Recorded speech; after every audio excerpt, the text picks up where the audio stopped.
Welcome to the first Thought Talk strand of the Galway International Arts Festival, Autumn Edition.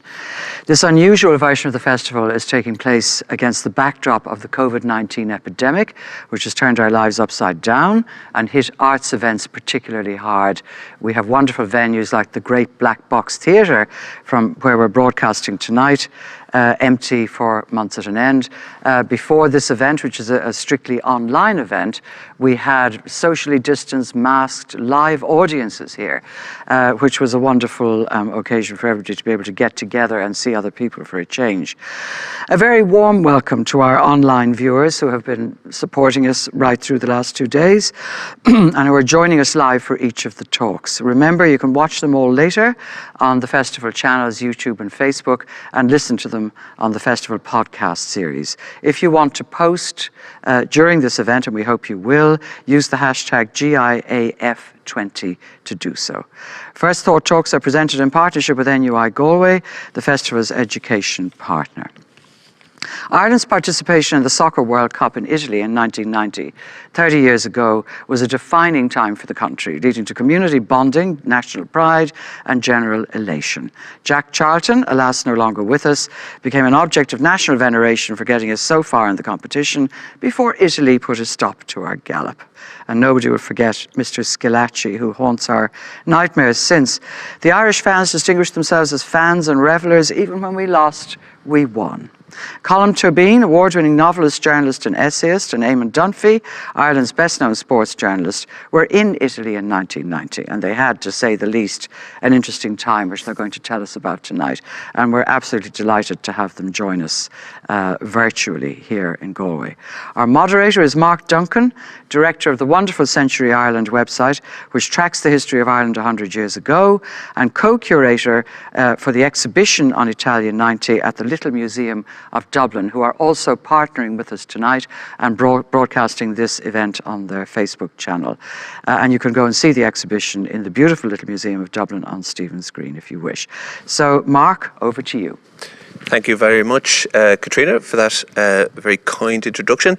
And thank you also for putting together such a brilliant and eclectic programme of First Talks against a very difficult backdrop. It's not easy to host any arts organisations at the moment, particularly when the goalposts continually shift and you never know what you're going to encounter when an event actually comes to pass. This is one of a number of online-only events as part of the First Talk series. This is the final First Talks event of this Sunday. This morning began with an absolutely riveting discussion of Bloody Sunday 1920, the centenary of which comes to pass in a number of months.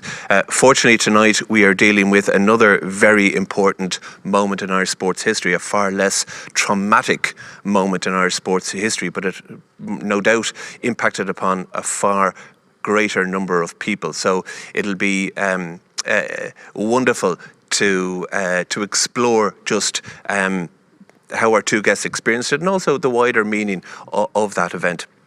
I am here, as Katrina said, in the splendid and spacious, if eerily quiet, Black Box Theatre in Galway. We have an online audience available to us, and we will encourage you to contribute questions throughout our conversation with our guests this evening, and we will endeavour to put as many of them as we can to them at the end of the night. As I said, our subject matter tonight is Italia 90.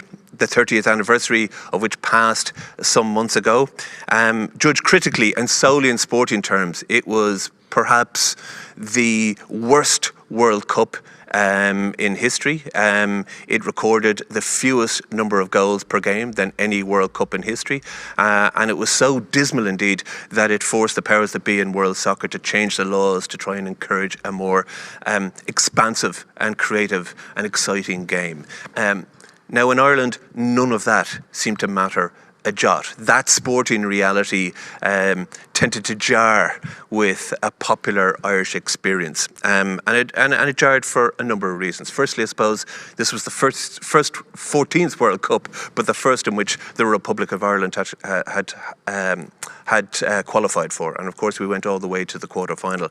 More important than that, for the month of June 1990, we witnessed an extraordinary coming together of people, which just showed you that a country can actually lose the run of itself and not self-harm.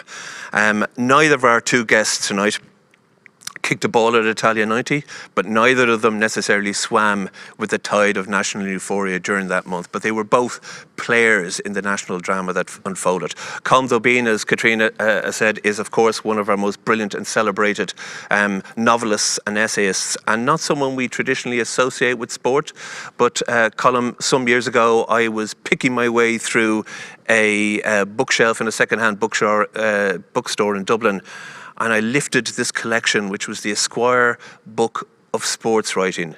And there, amidst articles and wonderful essays on Joe DiMaggio, Muhammad Ali, George Best, Michael Jordan, Boris Becker, were two essays by Colm Tóibín, and he was the only author to have two essays in this collection. One of them, the focus fell on Diego Maradona and his emergence as a footballing star. But as the title of that essay, The Shame of Argentina, suggests, it was about an awful lot more than that.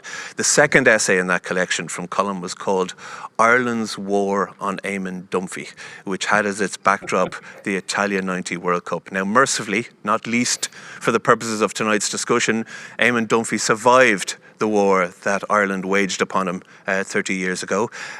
Much like Colm, he has had an extraordinary career, and his journey from professional footballer to TV analyst to influential newspaper columnist to author of best-selling books is one of the most remarkable in Irish journalism, and one that continues today through his podcast, The Stand. It's a pleasure to be joined by both of you this evening, gentlemen, and over the next 40 minutes or 45 minutes or so, I'm looking forward to revisiting Italia 90 with you and your personal experiences, and perhaps reflecting on an Ireland that was at the time on the cusp of an extraordinary social and economic transformation. Eamon, I might start with you, and rather than going back 30 years, maybe just go back 3 months to the death of Jack Charlton. I was really struck, and just contrasting the response in England to the response here. It was, of course, in England very dignified and respectful, but there seemed to be a genuine warmth in Ireland. What do you think it was about Jack's personality or character traits that connected so much with Irish people? I think he didn't have the affectations that we associate with English people. He was straight talker. He was gruff and contrary, but always himself. He liked to pint, and the common man and woman could identify with Jack. He was really quite a down-to-earth fellow. There was no artifice about him, really. And I think he was adored because he took our soccer team to places we had never been to before. In 1988, we qualified for the European Championships, and we beat England in Stuttgart. Now, that was a moment in popular culture that resonated with everybody. And of course, we got to the World Cup in 1990. And as you say, when he died a few weeks ago, you could see the warmth and affection Irish people had for Jack. The whole country. Nobody looked down on soccer. Nobody, everyone saluted him. And there was a sense that as a people, we had lost somebody that mattered. And that's remarkable for an English football manager. Colm, good afternoon to you, because you're actually joining us from Los Angeles, so wonderful to have you with us. As well as the personality, is there certain nostalgia as well for that period of time? And maybe perhaps that Jack's passing occurs at a time of COVID lockdown. Is it perhaps a nostalgia for maybe a shared sense of experience, communal experience, and a joyous communal experience, as opposed to a suppressed communal experience that we've experienced in the last few weeks? I think it told us a lot about the relationship between the two islands. The first one being that the English were really becoming known for being hooligans. The Italian press, the Italian police, everyone was waiting for them. They were meant to behave like hooligans. And here came this other island. And the Irish were determined. It wasn't just they were determined not to behave like hooligans. They had no interest in it. It just didn't interest them. After the match, they wanted to go and drink with their friends, wanted to hang out, they wanted to cheer. They were incredibly good humans. And it wasn't as though that was forced or imagined or something that reporters just missed the real story.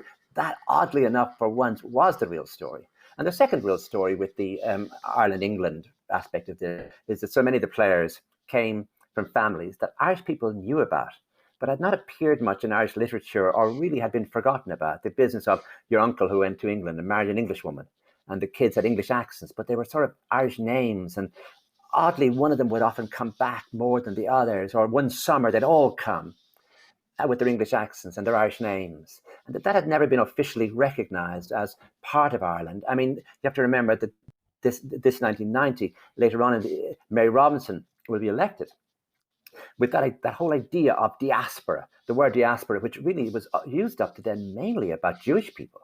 Suddenly Ireland was taking this word diaspora for itself and was recognising this diaspora with lights in the window of the Oris and Uachtaráin. But before that whole idea of the players having hyphens in their identity and being Irish with English accents, and that being fully and playing, and the way in which Jack Charlton sort of managed this.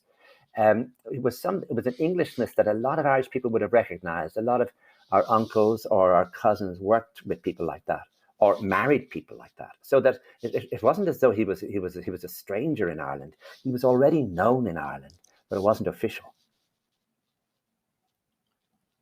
This may be a more expansive idea of Irishness is really interesting. We might return to it later.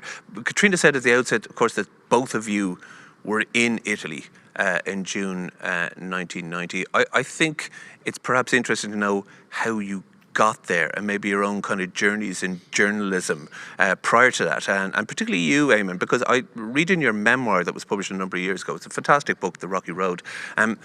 But it always seemed to me that journalism, I mean, you just didn't materialise on the scene in 1990. You'd already established a profile and a presence in the Irish media.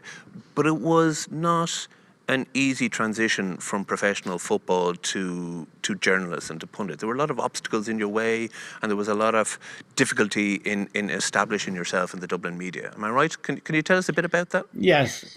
Well, there was a trade union closed shop element of journalism, which meant to even submit copy and be paid for it, you would have had to be a member of the NUJ, National Union of Journalists, and you couldn't be a member of the NUJ unless you'd had a number of pieces published. So it was catch-22, and I was unfortunately outside of that. Usually they'd either turn a blind eye, a friend of a friend would get you. But Mary Holland, the late Mary Holland, became the chair of the freelance branch of the Dublin NUJ, and she fixed that, and I was able to get a card. So I went in also as an old footballer with ideas, and also as a working class man with ideas.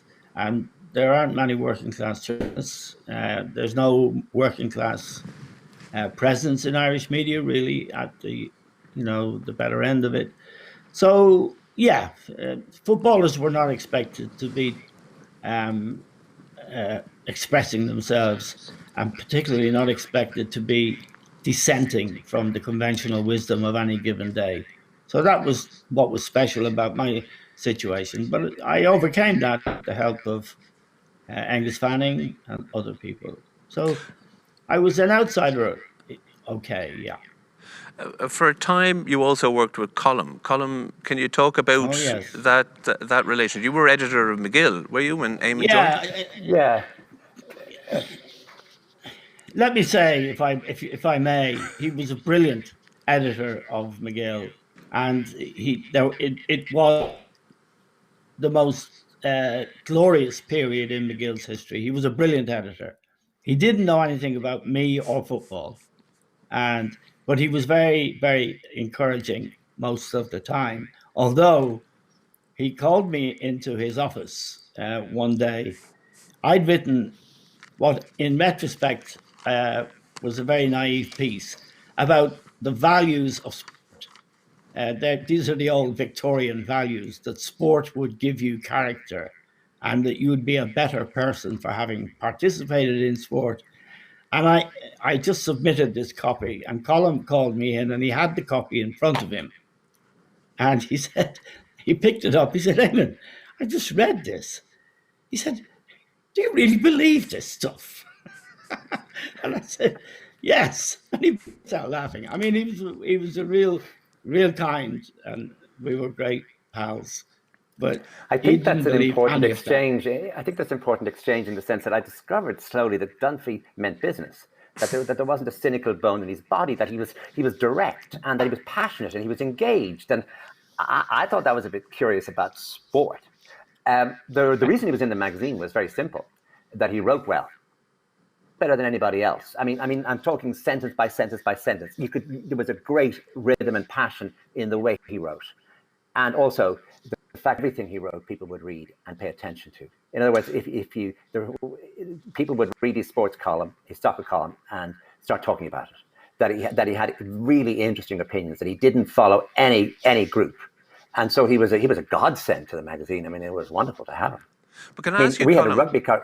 Yeah. Can I ask you, did you have an interest in sport? All novelists are readers first. When you picked up a paper, were you ever one of those persons who opened the newspaper from the back to the front, or is that just not you? Mark, I'm a wimp and I'm a homosexual. I mean, give me a break. So the answer to that is no. No, I didn't know anything about it at all. And no, when I would buy a newspaper, I would skip read the over ballet the sport section before. I would read ballet before I would read sport. Eamon, before when you were writing McGill and also the Sunday Independent, you had already fixed ideas about what the problems were with Irish soccer. You had already taken issue with the FAI. You were quite critical of Jack Charlton's predecessor, Owen Hand, as well. What was your problem with Irish soccer in the mid 1980s? That it was badly run. It didn't give opportunity. It didn't serve the community that it was there to serve, which is essentially a working class community. I don't want to be too classist about this. It's still a mess today, as everybody knows. So it wasn't serving the community. It wasn't serving the players. It was serving nobody. And the kind of people that ran it were dummies, really. And in fact, that hasn't changed either. So I thought reform was necessary. And when Jack Charlton, he paid no attention to the administrators or the FAI. He did his own thing. And it was fascinating. It was crude. But you made the point in your introduction, Mark, about how bad the 1990 World Cup was and that it led to changes in the game. In that era of football, it was universally bad.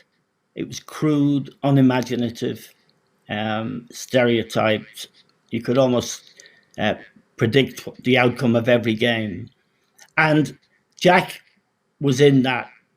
And that suited Ireland because the brilliance of the Argentinians, the Brazilians, the Italians wasn't on offer. So the rough stuff, kick it up, run, heart, fights, all that old stuff, we were as good as anyone else at that. Jack's problem, in my view, which I tried to explain to Colm over dinner one night in Palermo, and he fell asleep. Our problem was that we had a squad of brilliant players, really top class, brilliant players. And he made them play like the worst players in a style that was totally unsuitable. Paul McGrath, Ronnie Whelan, wonderful players. So that was a problem. And then he started winning. He got us to the European Championships in 1988. Some people believe or say they believe that was the beginning of the Celtic Tiger because we gained confidence from that. Colm might unravel that one. Well, But we might we return had to the these pop glorious sociology later, Eamon. Yeah. You had clashes with Jack Charlton from a very early stage. Was it the first press conference that you had a run in with him? Can you tell us a bit about that? Well, Peter Byrne from the Irish Times, who was one of the guys who didn't think I should be allowed to be a journalist, asked him a question that he didn't like. And he said he wouldn't answer it. And I intervened. I said, Jack, he's the journalist. He's entitled to ask a question. And he said, do you want to go outside? You're not even a journalist yourself. So that was a bad start. But that didn't really matter. But I'm just, there's that episode, and I think there was an episode again in Euro 88. I'm just wondering, does those type of personnel clashes, do they shape or impact in any way your analysis? Are you able to divorce yourself from those personal clashes when it comes to actually analysing a performance? Yes, absolutely. Yeah. I mean, if you weren't, then you wouldn't really survive. You certainly wouldn't prosper. So, no, it wasn't personal. I mean, I am as fond of Jack as anyone else. He was, and even at the time, I wasn't. I think it was personal. It was business. Colm, Italia 90 is approaching. The country is beginning to whip itself into a fervour. You can't turn on the radio without an ad being on. Somebody's trying to flog a piece of Italia 90 merchandise. There's everybody seems to have an Italia 90 song, and you get a call, do you, to board a flight to Italy? Yeah, no, I'm foolish enough to wander into Angus Fanning's office just to see what's going on. And that was often very dangerous because he could look at you and think, there's something you should be doing just now. It was always very like he had a sort of character building aspect to him. And he made me go to a rugby match once when he discovered I'd never been to one. And so he said, look, I want you to go. The fan is great because that means you won't try as an amateur to write about it and therefore annoy Dunphy. And we don't want to annoy Dunphy because he's our star. So your job is to go there and write about the fans, write about the restaurants, give people a sense of what they're going to be going to. They're going to Italy, for God's sake. And so he sent me off. And he sent me off for 6 weeks. And, my job was to go first to and then down to Palermo to write for the fans about the atmosphere they would be, what would be happening. So I had 2 or 3 weeks there before anyone arrived. And some of it was great, but it was lonely. And also I was only to send copy once a week. And you were never sure whether it was the right or the wrong copy or the right day to send it. Or I got nothing right. But eventually, anyway, he phoned up. I mean, this was after the Ireland-Egypt match. He phoned up and said, Dunphy was to come. The agreement Dunphy had with RTE was that he would cover the matches directly in the studio, except for one. And he would come to Palermo, to Sicily, to actually see this match himself. But he phoned to say he's coming a day earlier because he wanted to go to the press conference and get involved because he had already done his pencil throwing act on the television. And he wanted now to go and actually become passionately engaged directly, in the place where the match was being played. And Angus called up and said, look, he's become public enemy number one in Ireland. He threw this pencil at the television screen or something, and he denounced the team in some way or other. And the problem is that his missus is a bit worried about him, and she's been on the phone to me, and she's saying, like, what are you going to do about him? He's in danger. It's as though the Sunday Independent was going to have to say Eamon with 2 bodyguards, and so 2 ex-army sergeants or something to go with him. And so Angus said, no, we don't want to do that. So why don't you just never leave his side? I said, Angus, hold on a minute. I'm going to run. If anyone comes at me, I'm going to run. He said, no, just don't do that. Just stay with them all the time. And so I said, hold on. And it was a very long, I did laugh a lot. I mean, it was Angus, you know me, I'm the most, anyway. So Dunphy arrives, and I've already chosen various restaurants. Dunphy likes his restaurant, and he likes good wine, and he likes all that sort of stuff. He can keep his working class stuff to himself, but these times, he's a boy who likes a really good restaurant and a really good red wine, and he knew his Barolo from his Amarone or whatever. I mean, he knew all that stuff. I had chosen various restaurants where he hadn't the slightest interest in this. He wanted to talk soccer and soccer and soccer. And he wanted to talk about what he's just described, this idea of a strategy that he felt was the wrong strategy being used for these players. And he wanted to elaborate this. And he could talk about nothing else. I mean, it was tremendously interesting to watch. Wonderful company. He really was absolutely fired up on this. Whereas, I don't know anything about sport, but I know Gaelic football. You just get the ball and you kick it up towards the goal and you kick it into the goal or over it. But this was to be ballet. This was to be a European system that himself and Giles were proposing. And so we went to the match, and the press conference was in the morning, and we'll get to the press conference in a minute, Colm. I just want to go back to Eamon, because while you were on your holidays, on a very healthy expense account for the Sunday Independent, the different days in journalism, clearly. Eamon, you were actually the cover story in McGill magazine the month prior to the World Cup. And there's a wonderful interview in there, because you made the point, actually, the World Cup wasn't going on in Spain. It was going on in the living rooms of people across Ireland. This was going to be a televised event. And I wasn't aware until reading that piece that your first World Cup was 1978. So this is you're an experienced hand. How had RT coverage in 1990? Yes. They covered 41, I think, of 52 games live. Everyone talks about the 1966 World Cup, but there was very few live games in 1966. By 1990, nearly everything that happened in Italy was being broadcast live.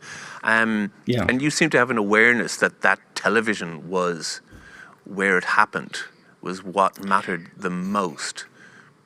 Well, I think, Sorry, go ahead. Just how had RT coverage evolved between 78 and 90, and why had it become so recognisably different to what we were getting? Because we were all getting the ITV and BBC channels as well. Well, there was a very good head of sport, television sport, Tim O'Connor, who I think Colm may have known. He was a very intelligent, sophisticated guy. He had a background in print journalism at independent newspapers, and I persuaded him there was a better way of doing this. He got Bill O'Herlihy. I said, let's get Giles, let's get Liam Brady, let's talk seriously, let's get rid of all the people who have nothing to say, and let's do good critical analysis of the games, and let's go highbrow rather than lowbrow, and that's the way we did it. So by the time we got to 1990 and the World Cup, we had a huge audience for RTE soccer coverage, a bigger one than the British coverage, which was really very good. So yes, I mean, a lot of people went to Italy and went to the World Cup, but for everyone else, RTE was where it happened. The England game was described by one of the Italian newspapers, the Ireland-England game, which was a draw. The first match of the World Cup was, the Italian newspaper said something to the effect that it was so dull it sent even the hooligans to sleep. And yet, that wasn't the worst game of the World Cup, because the Egypt game came along second, and that's where Colm described you as public enemy number one. You were hung for saying something you didn't actually say. But the reaction was absolutely furious. And again, reading your memoir, it seemed to have taken a serious personal toll on you. I mean, there was an incident in Dublin Airport before you even got on the flight to meet Colm in Italy. Yes, it was. When Ireland played Italy, it was a bad day for soccer. For the first time in the country's history, cultural history, the spotlight was on the Irish soccer team. Football had been a Cinderella game. And for example, in rugby, people would look down on not just the game, but the people who played it. And for once that day, the whole nation, the Gaelic clubs cancelled their matches. They made Gaelic dressing rooms and facilities available. Communities all watched together. And I thought it was fabulous. For me, as someone who'd always loved soccer, which used to be known by Irish Gaelgars as the foreign game, they were watching our game now, and it wasn't a foreign game anymore. And we were terrible. We played rubbish. It was awful. And I said, whoever sent the team out to play like that should be ashamed of themselves. It got translated as, I'm ashamed to be Irish. And that was the problem. That's the message that traveled to Jack and to Italy. And of course, that's what the papers ran with the next morning. It was a storm that I wasn't conscious of starting, but it happened. It was a tabloid frenzy, if you like. And you had a sense of that by the following month, because you actually flew out of Dublin. Yeah, I did. I mean, at the airport, it was tough. I got in the taxi to go to the airport. The driver wouldn't speak to me. And there was a vibe around that was very, very serious, way above, what a simple remark should cause about a game of football, really. Yeah, there was a vibe. And there was a lot of fans getting on that flight as well. So I was aware. I thought, I want to find my bodyguard as soon as I can get him when I get to Italy. And I was very lucky. Your bodyguard accompanied you to a press conference. Colm, you were about to launch into a kind of an account of that press conference, because it was very funny, wasn't it, Colm? Yeah, I mean, Eamon is so peculiar that he honestly thought that if he could just get to Jack and talk to him, that he could convince Jack that what he was saying was true and what Jack was doing was rubbish. And he honestly, came to the press conference full of hope that if he just stood up to Jack. And I was sitting beside him. I get mentioned in Jack's book as a little fellow in a green shirt, and I'm sitting beside him, and various anodyne questions get asked, and then Dunphy stands up, and Jack makes it clear that he will not take the question from Dunphy. I then stand up to say, look, he said, he's not a real journalist. And then I stood up and said, I'll take the question. Can I ask his question? And he said, no, you can't. And he stood up to walk out. And what was interesting was none of them supported us. None of the Irish journalists supported us. And it seems that they organised a separate press conference in Jack's hotel where Dunphy wouldn't be. The possibility was then that this could become a sort of circus, that Dunphy could turn up to every press conference with Jack walking out every time. And Dunphy decided that he wouldn't do this, that this would be bad for the game, that he didn't want to be. He wasn't interested in becoming, or he wasn't. I was there with him all the time. I saw it, and he wasn't. It looked sometimes like he was, but he wasn't. And he was, oddly enough, in all his innocence, disappointed that he didn't get to ask Jack the question. And I was fascinated by this, I have to say. And then we went on to, he came back then for the Italy match, for the Ireland-Italy. Yeah, Eamon, it still must have hurt that so many of the Irish journalists wouldn't support you in a very public forum like that. Sorry, can I just come in for a second? It might have hurt, but Eamon had been calling them fans with typewriters for some time. Eamon will agree, and he had not been, as it were, flattering to them in any way. Eamon, would that be true? Yes, it's true. And you were going to mention the McGill rugby correspondent who I pinched that line from. Do you remember that? He was an English fellow. Everyone hated him. I can't remember his name. And he used to write anti-Irish stuff, which we used to put into McGill. That's right. Drive the readers nuts. I used to love him. He was a great guy. Yeah. Anyway, what was really funny, Mark, about was, as Colm has said, the Irish journalists actually arranged to go up to Jack's room in the hotel, and they'd hold their own press conference. The English journalists said, we won't stay for your press conference if one of our colleagues is not allowed to ask a question. So the English journalists started, and the Irish journalists started to have a big fight. And in the middle of this brouhaha, to use a cliche, a word I never use. One of the Irish journalists said, I don't forget, we're in Palermo, said to the English journalists, "Why don't you fuck off home?"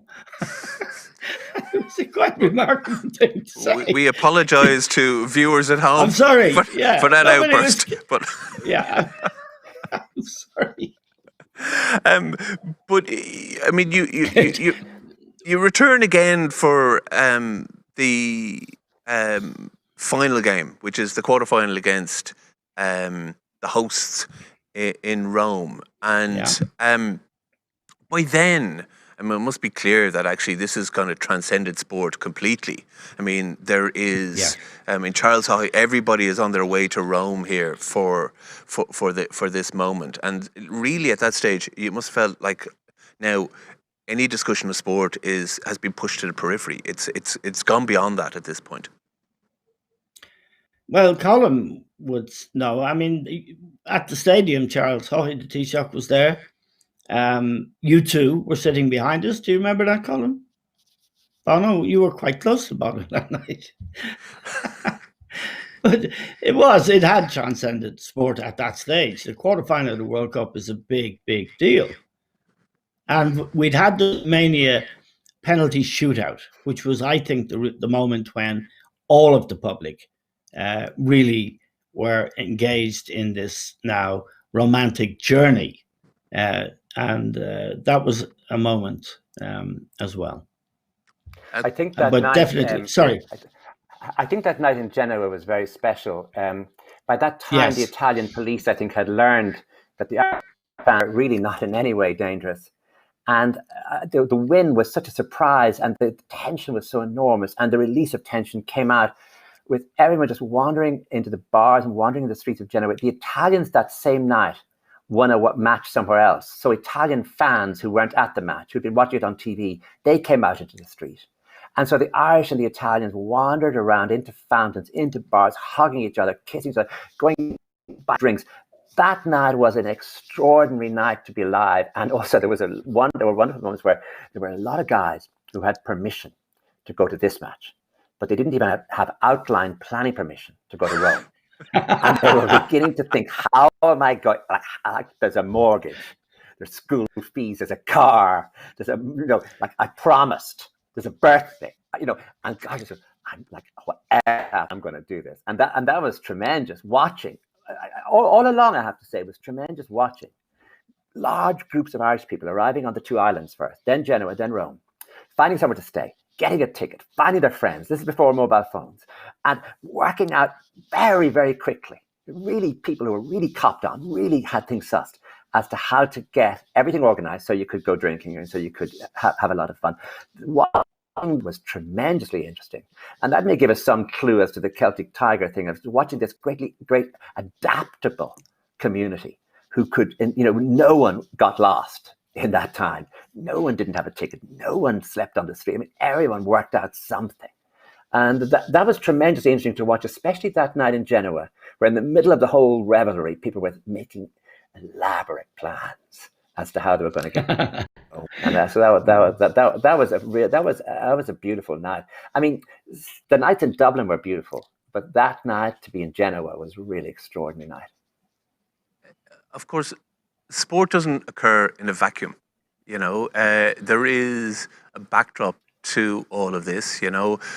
Ireland in the 1980s, in the years preceding this, was a pretty bleak place. When the year Jack Charlton took over, I believe unemployment was running at 17%. If you think about last month, with the handbrake lifted in so many parts of our own economy, it was still under that. So 17% in 1986 is absolutely extraordinary.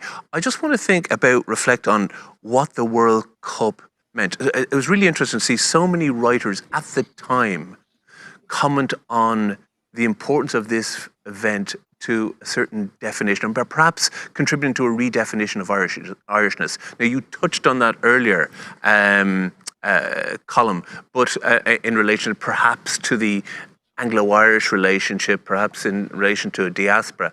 But of course, the Troubles were the other backdrop to all of this, you know, and it seemed to be very, very deliberate attempt to kind of cast the Irishness, that joyous expression of Irishness that we were seeing in Italy and on the streets of Dublin and other towns and villages, in stark contrast to the type of Irishness we had seen displayed in the decade prior to that.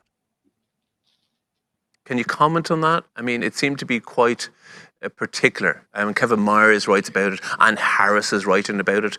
You touch upon it, I think, yourself at the time as well, you know, that we are seeing a different type of Irishness on display here. Colm, you might start with you. I'm talking about the backdrop of the troubles here. I think it was one that we all knew and recognised. But I think the difference was that watching so many, especially young men, being just so good at organising themselves, and then so good at not getting too drunk. I mean, all the things we associate with Irish drunkenness just weren't there. That it was a way that a lot of people, what you're talking about, with that unemployment, had England, had gone to America, or had gone to Poland, had gone to the European places. And all of them had learned something, which is that if you don't look after yourself this week, you know, if you don't get somewhere to stay, if you just let things slip for 1 week, you're gone, you know, it's over. So that you were watching a community who had been living with emigration for 150 years. And that whole idea of being able to fix yourself up, organize yourself, meet your friends, see where to go. But I think Dermot Bulger deals with it really beautifully in High Germany. The idea of just someone who drifted out of Ireland and who had gone to England or had gone to France, and suddenly finding that, oh, right, this is where I'll meet my friends again. This is where we'll all be together one more time. And it was that one more time feeling of people who had drifted out of Ireland with the unemployment, meeting up and actually having a sense of something almost new. I mean, it was always there, but this was an expression of something that was being publicly recognised, that Irish fans were completely different to not only English fans, but some of the European thugs as well. We didn't do thuggery. That was news to us. I mean, that was official news that we didn't do thuggery, because we thought we did. Eamon, do you think the promise of Italia 90, I'm talking now in sporting terms, soccer terms, was realised? We did qualify for 2 of the next 3 World Cups, but was the foundation built upon? Not exactly, no. I mean, there's a paradox here. Jack was a great evangelist for soccer, and it was no longer a despised foreign game, and it was no longer a Cinderella sport. And now it is the sport in which most people participate in Ireland, actually. That was the good news, but his legacy in terms of the way the game should be played in a more intelligent and sophisticated way, that wasn't great. But that wasn't really the point. I mean, when Jack died there several weeks ago, I mean, people were remembering the times they had, the journeys they went on with their friends, the barbecues and the communal celebrations of any given day. And they were remembering beating England in 1988 in the European Championships, getting to the quarterfinal in Rome, winning the penalty shootout against Romania in Genoa, which Colm saw. They were remembering those moments fondly, because despite the harsh economic background you refer to, and you're so right, inflation, interest rates, the lot, unemployment, emigration, this Charlton experience happened against that backdrop, but it was something people celebrated together. And there is one point that Colm made earlier about the team. A lot of people like Ray Houghton and all kinds of people who were born in Scotland or England, the grandsons of emigrants. After the penalty shootout against Romania, John Healy, who Colm will know, great political journalist of the time in the Irish Times, Paul Core, friend of Haughey's, no interest at all in soccer. He was from Mayo and wrote a wonderful book about exile and people having to leave their homes. He was watching the penalty shootout. There was a European conference in Dublin Castle. And when Ireland won, there's a piece of video of him in tears, floods of tears, breaking down, tears of joy. It's an amazing moment. This man had no interest in soccer, and yet he was engaged by this. He saw something in that moment that moved him so much. Eamon, I heard the new Irish manager a few days ago on the radio refer to the fact that he was anxious for the team to move away from a British type of football, and I was surprised to actually hear him say that, because I just wonder if the changes that happened in the 1990s with the introduction of pay TV, Sky Television. Is there such a thing as British football anymore? Is it not? Did it not just become a globalised game? And is Ireland lost in the globalisation of English football? In the sense of the 1990s, the number of Irish players perhaps playing at a top flight began to decline precipitously. Well, it is a globalised game, and yet there is a kind of and there isn't an English style of football anymore. So to that extent, you're absolutely right. Ireland, we don't have the conditions that great soccer players are born into, are poverty and street games, street football. That's where you learn to be a footballer. It's like the university. So for academics and writers even.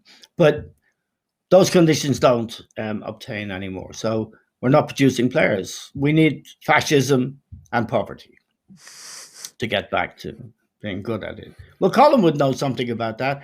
Argentina has produced the greatest player we've ever seen, Lionel Messi.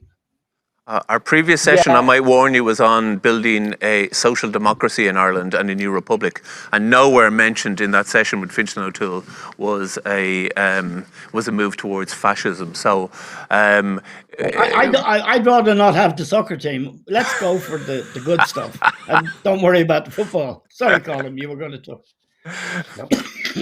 Colm, I'm just thinking, the transformations that have taken place since then, both socially, culturally here, particularly, I suppose, in the media, the growth of social media channels. Even though television commands mass audiences for live sporting events, I just wonder, do you think it's possible to have that type of collective experience again? One that we saw at the time of Italia 90. Or does the social media tend to fragment that type of community that we had then?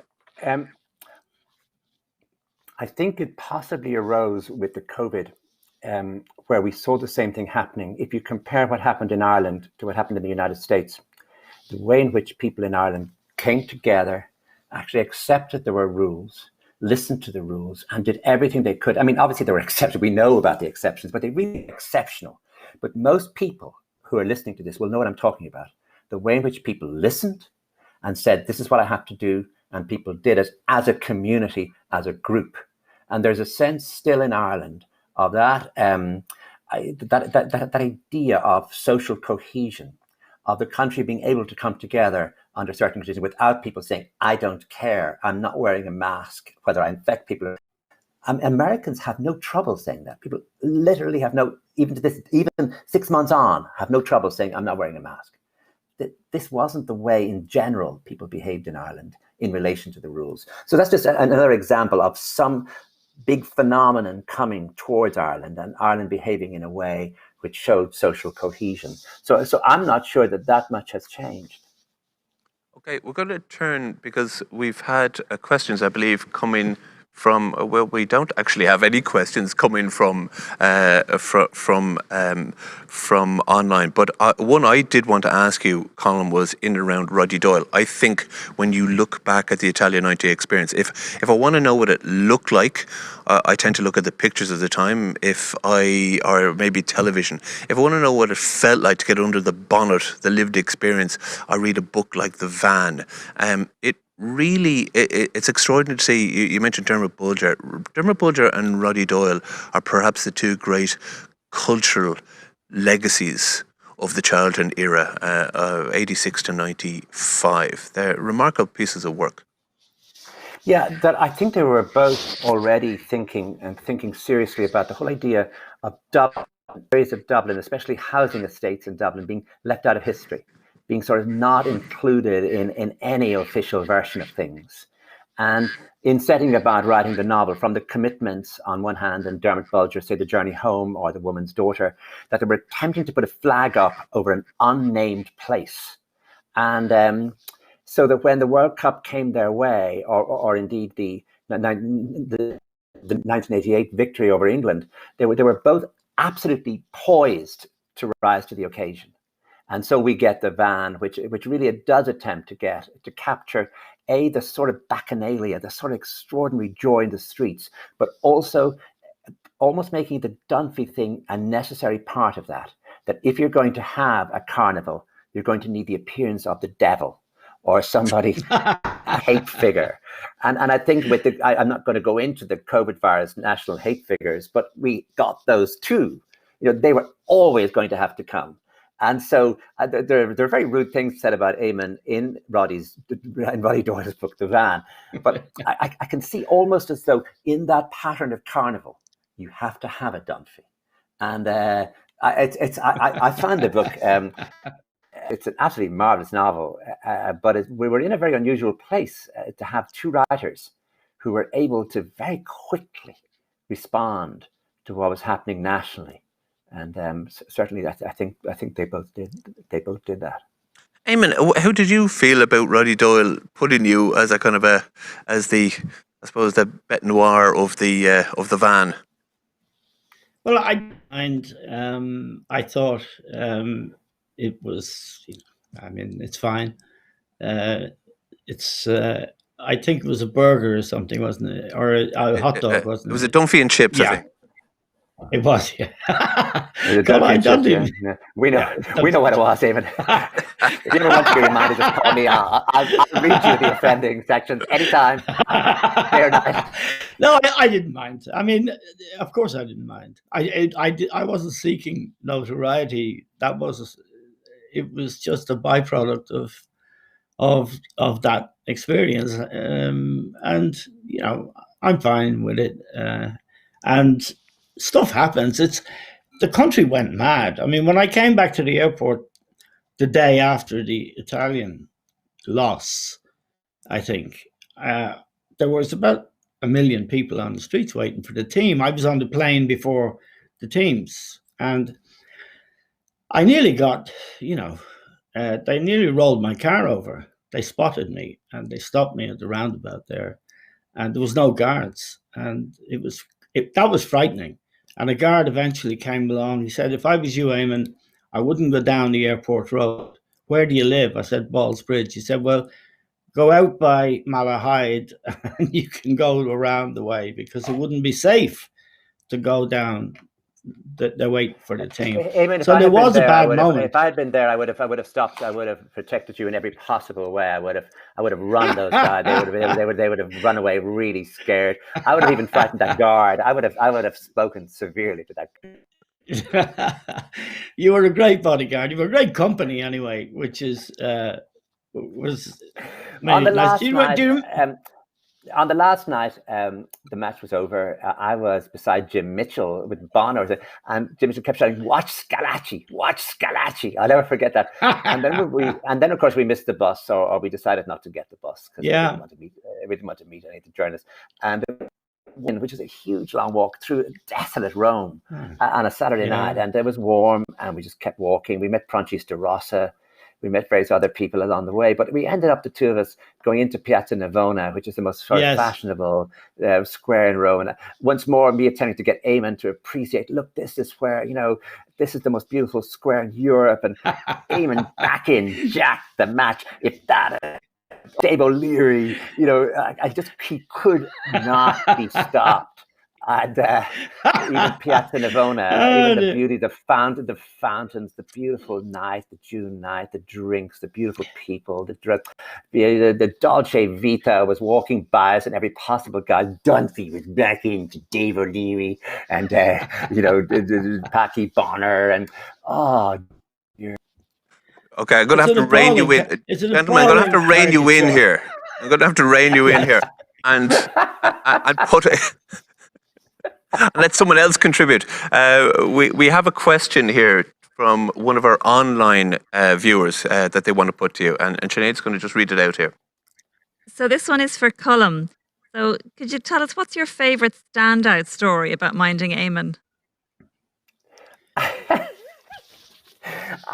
mean, you have no idea what it was like. I mean, I would do everything possible to divert him by saying, look, there's a very beautiful, oh, look at that person there. We would just go back into, and you see, I couldn't understand what he was talking about. So, I mean, in the sense that I thought maybe scoring, that the actual aim in soccer was to score. I just thought maybe that was true. And that the job then was to aim the ball towards the goal, kicking it regularly, making sure you don't put your hands on it, because unlike our dear Gaelic, you can't do that, and get a goal. But Giles and himself were on some other hymn sheet. And so you should have seen the two of us. I mean, it was really sick, because I don't think Dunphy remembers a single meal or a single street in Palermo.